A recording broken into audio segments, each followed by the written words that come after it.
Assalamualaikum. Hai semua. Patri, menu tradisi kaum Malbari yang sangat famous.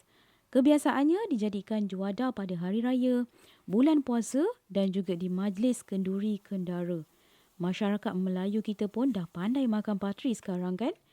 Bagi Umi, sukatan yang tepat, teknik menguli dan juga teknik bakar yang betul adalah kriteria yang sangat-sangat penting bagi hasilkan patri yang fluffy, gebu dan yang paling penting, naik gelembung elok bila dibakar satu persatu dan kekal lembut walaupun dah disimpan berhari-hari. Nak tahu apa rahsianya? Jom follow Umi ke dapur dan pastikan anda jangan skip video ni untuk dapatkan tips-tips penting yang telah pun Umi kongsikan di sepanjang video. Selain tu, penggunaan jenis tepung beras pun memainkan peranan yang penting untuk dapatkan patri yang lembut dan gebu. Umi setelah gunakan tepung beras by Money Flour Mills dah terus jatuh cinta. Sebab apa? Tepung ni diperbuat 100% dari beras tanpa apa-apa bahan campuran yang lain. Seperti tepung jagung ke ataupun any bahan-bahan lain lah. Seperti kita nampak tepung beras jenama lain tu ada campuran. Tapi tepung beras yang ni mereka tak ada campuran apa-apa bahan, hanya gunakan beras yang berkualiti tinggi yang telah pun melalui beberapa proses saringan hingga menjadi tepung yang bertekstur halus. Langkah pertama, Umi akan masak adunan tepung. Masukkan 4,5 cawan air. Cawan penyukat untuk air dan tepung wajib kena gunakan cawan yang sama supaya dapat sukatan yang tepat. Rasionya 4,5 cawan air bersamaan dengan 3 cawan tepung beras mani. Untuk penggunaan tepung beras mani ni memang kena lebihkan sedikit air untuk hasil patri yang lembut. Kemudian tambah 1 sudu kecil garam, lebihkan sedikit bagi patri kita tu berasa. Kemudian bagi patri lembut dan fluffy, masukkan 1,5 sudu kecil minyak masak atau minyak jagung.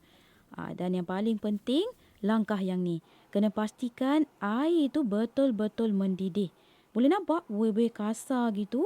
Dah naik, barulah masukkan 3 cawan tepung beras mani perlahan-lahan di dalam air yang telah mendidih dan terus digaul laju-laju. Sebatikan bagi semua bahagian tepung tu terkena air dan tepung tu masak. Waktu ni api dapur tu perlahan je. Pastikan semua tepung tu dah basah dengan air, barulah ditutup api dapur dan terus letakkan di atas silikon mat. Mudah je nak menguli bila ada silikon mat ni. Adunan patri tu tak melekat pun. Dan tips yang paling penting, adunan masih lagi dalam keadaan yang sangat panas, anda kena uli sampailah adunan tu lembut. Jangan tunggu suam atau sejuk.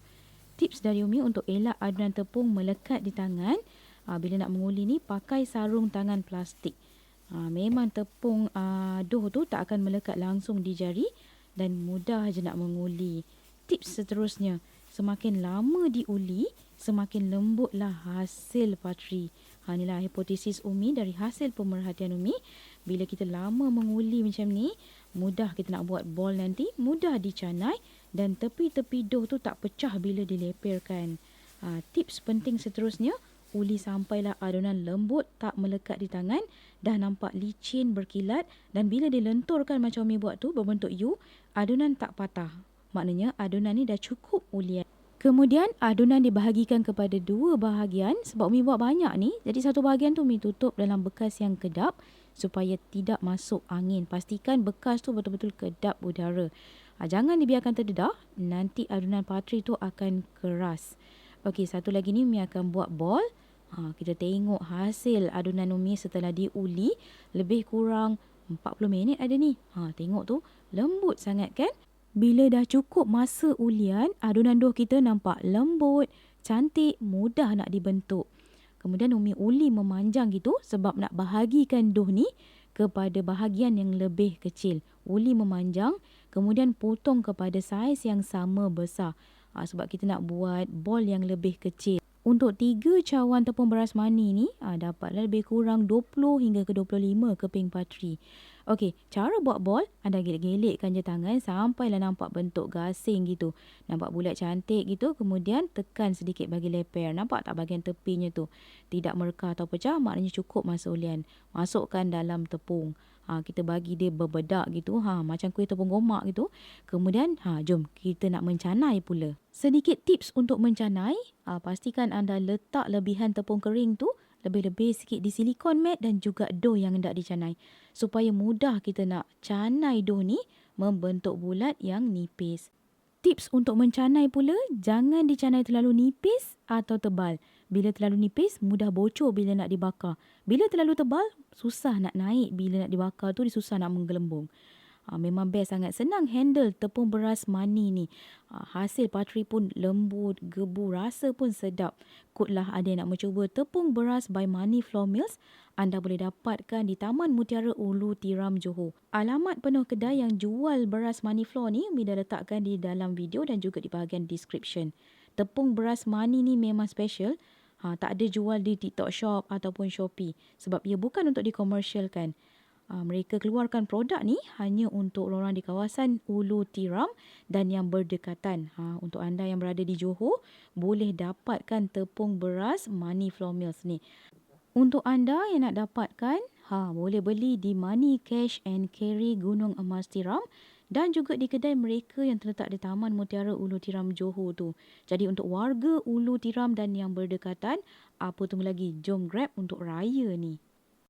Tepung beras mani ni memang famous dengan orang-orang Malbari untuk buat patri, makanan tradisi kaum mereka.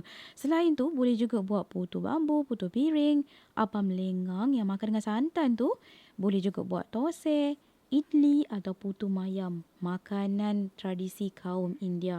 Baiklah, sekian sahaja dalam tutorial kali ini. Jumpa anda di episod akan datang dengan pelbagai lagi resipi-resipi menarik hanya di channel Umi Atiyah Atif Kitchen. Jangan lupa follow Umi. Assalamualaikum. Bye.